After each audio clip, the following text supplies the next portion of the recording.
ट्रेनों में तत्काल टिकट बुकिंग एक बहुत बड़ी समस्या बन चुकी थी। तत्काल के टिकट की बुकिंग होने में बहुत दिक्कतें आ रही थी, लेकिन ट्रेनों में तत्काल बुकिंग टिकट के नए नियम लागू हो चुके हैं। अभी सिर्फ एक ही दिन हुआ है, यानी कि 1 जुलाई से ये लागू हुआ है, लेकिन इसका असर साफ दिखने लगा है। बिहार, बनारस जैसे रूटों पर जहां पर तत्काल टिकट बुक होना किसी वरदान से कम नहीं माना जाता था, अब यहां पर आसानी से टिकट बुक हो रहे हैं। यहां ट्रेनों में सीटें खाली दिखाई दे रही हैं। इसकी जानकारी खुद रेल मंत्री अश्विनी वैष्णव ने सोशल मीडिया पर टैग करते हुए दिया।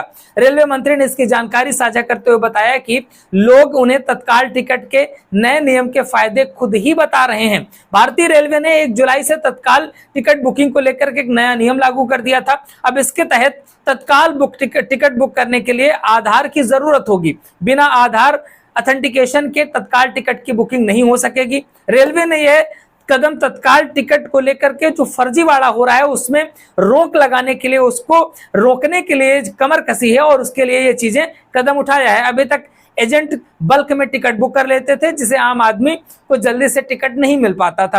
अब रेलवे ने आधार ऑथेंटिकेशन कर दिया है। आधार से वेरिफिकेशन होगा, इसके बाद ही टिकट बुक होता है। और यहाँ पर अनिवार्य रूप से जो फर्जीवाड़ा था उस पर कमर कस दी गई है और उस पर प्रतिबंध लग गया है। अब इसका असर भी दिखना शुरू हो गया है। 1 जुलाई से पहले जहां पर दिल्ली बिहार की ट्रेनों में तत्काल टिकट मिलने के लिए बड़ी दिक्कत होती थी, जहां पर 1 मिनट में ही सारी सीटें बुक हो जाती थी, वहीं पर इन रूटों पर IRCTC के वेबसाइट पर भी सीटें खाली दिखाई दे रही हैं। दिल्ली से बिहार, बनारस और लखनऊ जाने वाली जो तत्काल ट्रेनें हैं वहां पर आपको सीटें खाली दिखेंगी। ये सीटें तत्काल बुकिंग खुलने के काफी देर बाद तक खाली दिखती रहती हैं, जो महज कुछ मिनटों में ही फुल हो जाया करती थी। अब वो टिकट 30-30 मिनट तक दिखती रहती हैं। रेलवे ने तत्काल बुकिंग के नियमों पर बदलाव करते हुए एजेंटों को शुरुआती 30 मिनट तक टिकट बुक करने से रोक दिया है। इसके तहत क्या होगा कि 15 जुलाई के बाद विंडो से भी तत्काल बुकिंग करने वालों को आधार देना होगा। नए नियम के तहत AC क्लास की तत्काल टिकट जो है वो 10 बजे से 11 बजे के बीच में की जाएगी, जिसमें एजेंट को 10:30 के बाद ही बुकिंग करने का मौका मिलेगा। नॉन AC बुकिंग का समय 11 बजे से 12 बजे रहेगा, जिसमें एजेंट को 11:30 बजे के बाद ही बुकिंग करने का अवसर दिया जाएगा। बाकी आम आदमी और विंडो से बुक होगी।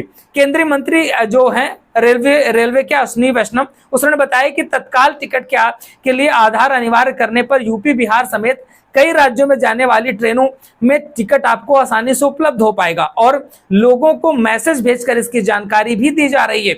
यात्रियों का कहना है कि तत्काल बुकिंग टिकट से नए नियम जो आया है उससे आपात स्थिति में ट्रेनों की बुकिंग करना काफी आसान हो जाएगा। अभी ज्यादातर यात्री तत्काल टिकट जो है वो एजेंट पर ही निर्भर रहते थे और ऐसे में एजेंट बहुत गड़बड़ियां करते थे, फर्जी टिकट, बल्क में टिकट बुक कर लेते थे। उन सारी समस्याओं का समाधान हो चुका है। बाकी आपका क्या कहना है इस बारे में लिख डालिए कमेंट बॉक्स पे। लगातार अपडेट्स आपको मिलती रहेंगी। चैनल के साथ जुड़े रहिए। सब्सक्राइब नहीं किया कर लीजिएगा। फेसबुक पे देख रहे हैं तो प्लीज फॉलो जरूर करिएगा।